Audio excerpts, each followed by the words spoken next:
Puerto yung pinakamahaba eh. Udalo. Oo, may nasakyan ka ba nun? O talagang nilakad mo lang talaga yung ano, ang tarik nun eh. Nilakad ko tadya yun. May nagpapasakay nga sa akin, ayoko naman sumakay. Kasi napakalapit lang naman. So, buong from Abra, diretso ng Puerto, nilakad mo talaga. Oo, lakad yun hanggang Kalapan pa uwi. Hanggang Calapan, grabe. Pero nag-stayin muna ako sa Puerto. Oo nga, sa Alam Puerto. mo, Ton, akala ko napakalayo pa. Sabi ko, wala yata dito ang Puerto, layo.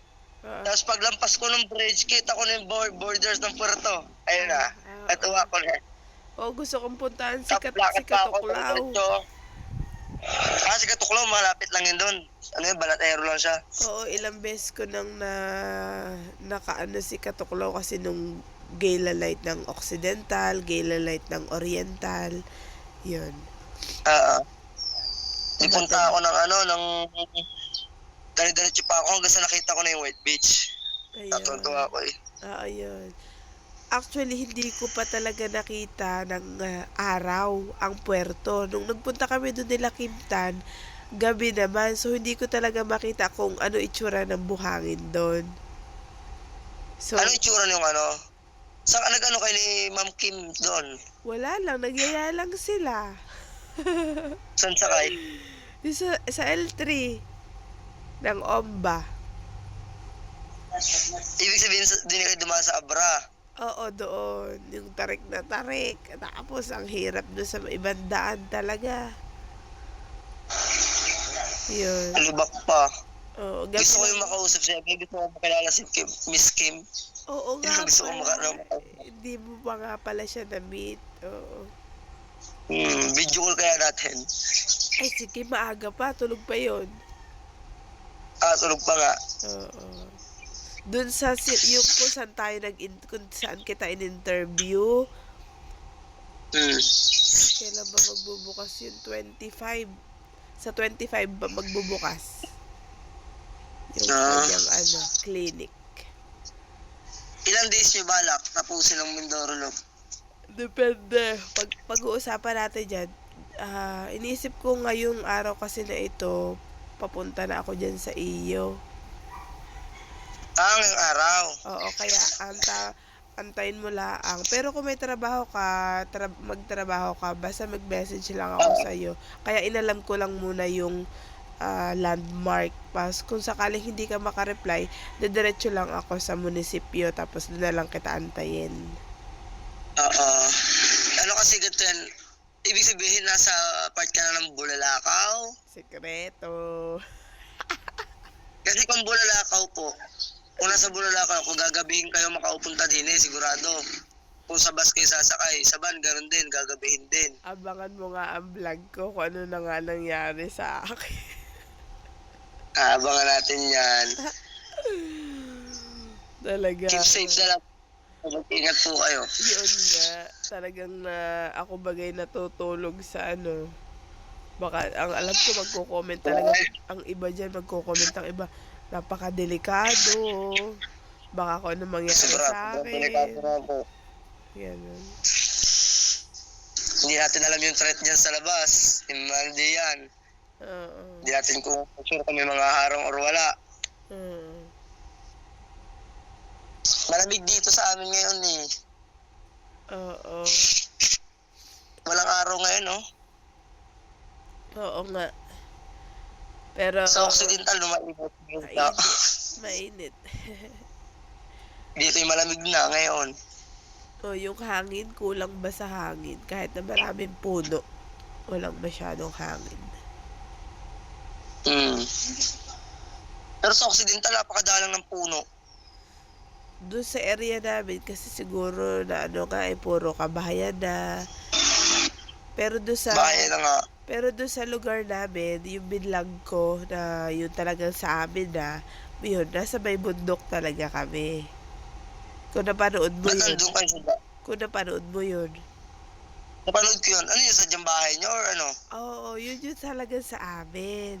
Kasi yun sinasabi ko sa yung bahay, sa Mamburao, nakikitira lang kami doon. yung bigasan nyo? Nakikipwesto lang kami doon, hindi yun sa amin.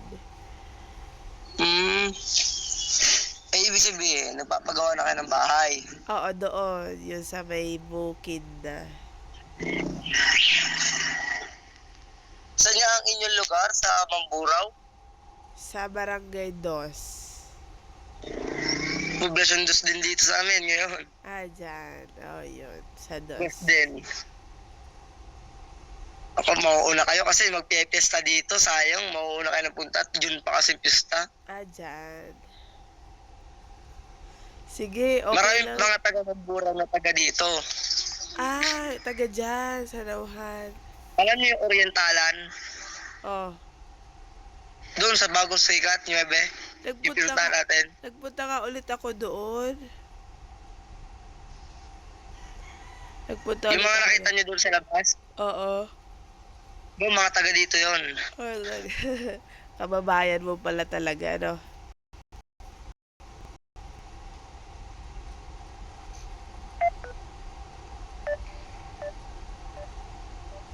Ayan, mahina na. Sige na, Bri. Message na lang ako sa'yo, Bri. Thank you. Bri. Babalik pa lang yun. Babalik pa lang. Ano yan? Maya-maya. Ay, marami. Ayun. Bri. Marami nag-comment. Basta may nagsasabi sa akin, yung umikot na Mindoro Looper, gwapo yun. Hindi ko nakikita yung comment. Hindi, may mga nagsasabi sa akin. Tsaka nagme-message. Sabi, nasa na yung hindi ko man lang nadaan, nakita. Daan. Sabi ko, hindi na ako, nandun na ako, dire-diretso na. Sabi niya, gwapo yun. Akala nung iba, nagdadaya ako. Ang problema kasi sa ibang lugar dyan sa Occidental, ang bayan, loob, hindi ko na pinapasok. Hindi mo nga napunta ng Paluan. Dapat nga sana pinuntahan mo ang Paluan para talagang naikot mo talaga. Layo. Kakapos lang ako, tapos wala pa akong kilala doon. Sa municipality. Ang ka-vlogger namin, meron doon. May contact naman kami. Sino? Sa susunod, pagka talagang pinlano mo na, magsabi ka lang. Hindi ko nga alam yung Paluan kung saan yun. Hindi ko nga, ngayon ko lang narinig yun. Kasama yung 11 kasi, 11 municipality ang Occidental. Pero yung dalawa, nakahiwalay na isla. Sakay ka pa talaga ng barko. Pero yung 9, nandito mismo sa mismong isla. At ang hindi mo nga nadaan. Yung Paluan kasi hindi ko alam. Hindi ko nalaman na meron palang Paluan. Tsaka yung hindi mo rin nadaanan. Ang Rizal, ang Kalintaan. Nasa loob yun. Hindi ko po alam na merong bayan doon sa dinaanan ko yun kasi dire-diretso lang ako. Yun nga. Kaya sabi ko, hindi mukha ko napuntahan yun. Po kasi yun, like, highway yung dinadaanan ko tapos wala naman ako nakitang signboard sign na nandun nga yung lugar. Tapos loob pa. Ang contact ko kasi nasa Sablayan kaya diretso na ako. Ay, ako naman, ang ginawa ko ay nagtingin ako sa mapa. Tapos, syempre, taga-Occidental din ako. Kaya, kumbaga, alam ko na yung mga municipality. Unlike naman sa iyo, na yun talaga sa highway ka lang dumadaan. First time ko pati yun, taxi. Oo, naiintindihan naman ng mga tao yan. O yung iba hindi nakakaintindi. Gano'n naman talaga ang buhay. Nakapunta sila yan. Ay, Mare, kanina ko bibigay ito? Hindi mo madali yan. Maya pa. Sige, Bri. Message na lang ako, Bri. Okay, thank you sa time, Ate Beba. Ingat. Ay, i-forward mo pala ang number mo sa akin para kung sakali ay matawagan kita rin agad. Okay, Ate Beba. Thank you. Bye-bye. Thank you, Mindoro Looper. Ang inyong lingkod, Mindoro Yang Looper.